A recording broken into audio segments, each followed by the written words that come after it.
காலை மன்னா மார்ச் 9.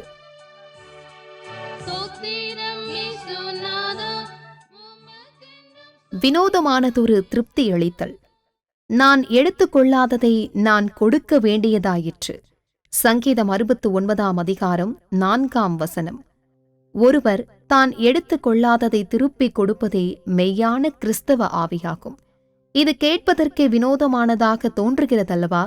இது என்ன?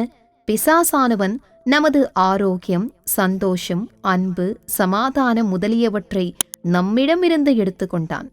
கர்த்தராகிய இயேசுவோ அவற்றை நமக்கு திரும்ப பெற்று தந்தார். நம்மிடம் ஒப்படைக்கப்பட்டிருப்பதும் இவ்வூழியமே ஆகும். உங்களை யாராவது பகைத்தால் பிசாசானவன் அந்நபரிலிருந்து அன்பை எடுத்து போட்டு விட்டான் என்பதே அதன் காரணமாகும். அந்நபர் உண்மையாகவே நிர்பந்தமானவராயிருப்பார். அப்போது நீங்கள் செய்ய வேண்டியதென்ன? நீங்கள் மெய்யான ஒரு தேவ பிள்ளையாயிருந்தால் அவரை மிக விசேஷித்த விதத்தில் நேசிப்பதன் மூலம் நீங்கள் அவர் இழந்து போன அன்பை அவர் திரும்ப பெற்றுக்கொள்ளும்படி செய்வீர்கள். உங்களால் அவரில் அன்பு கூறவோ அவருக்கு எந்த நன்மையும் செய்யவோ இயலாமல் இருந்தால் உங்களிடமிருந்து மிக மேன்மையானதும் மிக முக்கியத்துவமானதுமான தெய்வீக குணசீலமாக்கிய அன்பை பிசாசானவன் எடுத்து போட்டுவிட்டான் என்பதே அதன் பொருளாகும். இப்பொழுது விசுவாசம், நம்பிக்கை, அன்பு இம்மூன்றும் நிலைத்திருக்கிறது. இவைகளில் அன்பே பெரியது. லட்சக்கணக்கான ஆத்துமாக்களிலிருந்து பிசாசானவன் அன்பை எடுத்து போட்டிருக்கிறான். அவர்கள் உண்மையான அன்பிற்கு ஏங்கி தவிக்கிறார்கள்.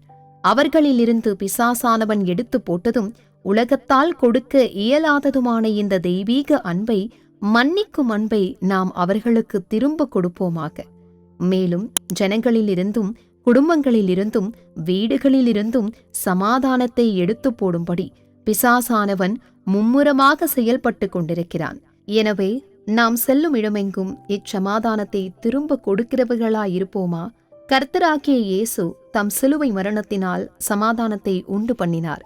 நாமும் கூட நம் சுய விருப்பங்கள், தன்னலம் முதலியவற்றை தியாகம் செய்வதன் மூலம் சமாதானம் பண்ணுகிறவர்களாக இருக்க வேண்டுமென அவர் விரும்புகிறார். நம்மில் எத்தனை பேர் கர்த்தராகிய இயேசுவுடன் சேர்ந்து நான் எடுத்துக்கொள்ளாததை நான் திரும்ப கொடுத்தேன் என்று கூற முடியும்? கர்த்தருக்கு ஸ்தோத்திரம். Morning Manna, March 9th, 2026. A strange restoration. I restore that which I took not away. Psalm 69, verse 4. The true Christian spirit is to restore that which one did not take away. Sounds strange, doesn't it? What does it mean? The devil took away our health, love, joy, peace, which Jesus has restored to us. This was Jesus' ministry, and this is the ministry entrusted to us too. If someone hates you, it is because the devil has taken love away from him. He certainly must be miserable. What should you do then? If you are a true child of God, you will restore to him the love he lost by loving him in a very special way. If you cannot love him and do good to him, it means that the devil has taken away from you the greatest and most important divine quality, love. Now abideth faith, hope, love, these three, but the greatest of these is love. 1 Corinthians chapter 13, verse 13. The devil has taken away love from millions of souls. They are starved of true love. Let us restore to them what the devil has taken away, what the world cannot give them, divine love and forgiving love. The devil is also actively involved in the business of taking peace away from people, families, and homes. Shall we then go about restoring peace wherever we go? Jesus made peace by his death on the cross, Ephesians chapter 2, verse 15.